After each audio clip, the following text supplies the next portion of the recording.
member nations are building a prototype fusion power plant known as ITER, which is Latin for the way.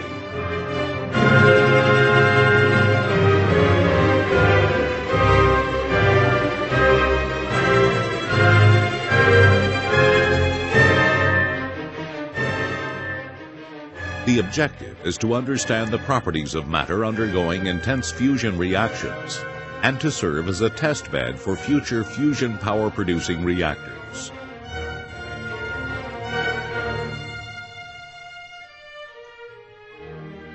Inside the tokamak, high-powered radio waves at several frequencies and highly energetic beams of neutral atoms will heat and control the plasma or the fuel in the reaction process. The plasma is an ionized gas made up of the hydrogen isotopes deuterium and tritium that will eventually reach 150 million degrees.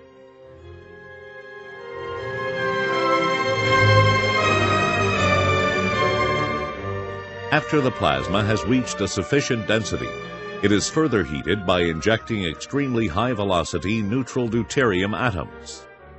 These charged particles are confined by the magnetic field, and their density continues to build over time.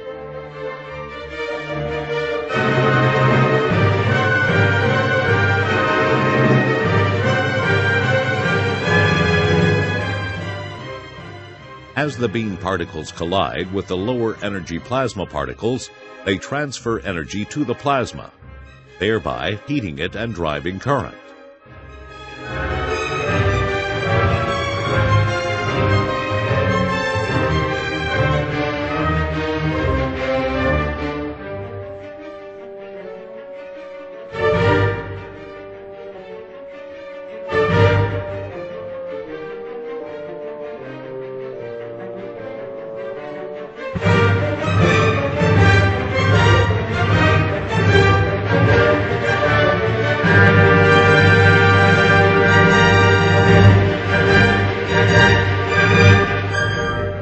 Once in operation, ITER will serve as a working laboratory in which scientists can test the various components of the design and further refine fusion energy so that it might one day provide the world with a clean, virtually limitless energy source.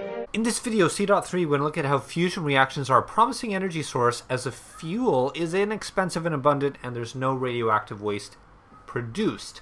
So what is fusion? Well, it's the opposite of fission. Fission reactions are the ones that split atoms. This is one where you take two nuclei and put them together and form one. So here we have deuterium, which is simply hydrogen with one neutron. And if we were to represent that, that would be this one. And then there's tritium, which has two neutrons we would represent here. If we're able to reproduce or create some conditions that would allow them to fuse, overcome the repulsive forces and come together, they would actually form a new helium nucleus and shoot off a neutron. So we would end up with helium and a nitrogen and a lot of energy. So there are definitely some advantages to this. The advantages is that the fuel is abundant because hydrogen is the most abundant element in the universe. It was the first element created in the Big Bang. The fuel is inexpensive because we can get the tritium and deuterium from seawater by splitting water. And then just taking the hydrogen, we can split that using solar energy if we're smart about it, or another renewable. And no radioactive waste is produced. Only helium is produced, and I mean that's the stuff that makes your voice sound funny. So there's nothing wrong there. It's a noble gas. It's totally unreactive. But there's some obstacles. So when we try to create this, the production of plasma, which is essentially the state where the electrons leave the nuclei, must be held together long enough to fuse the nuclei. So we've got to get those electrons away. We're trying to figure out how we can actually do that technologically in a way that would work to make sustained power.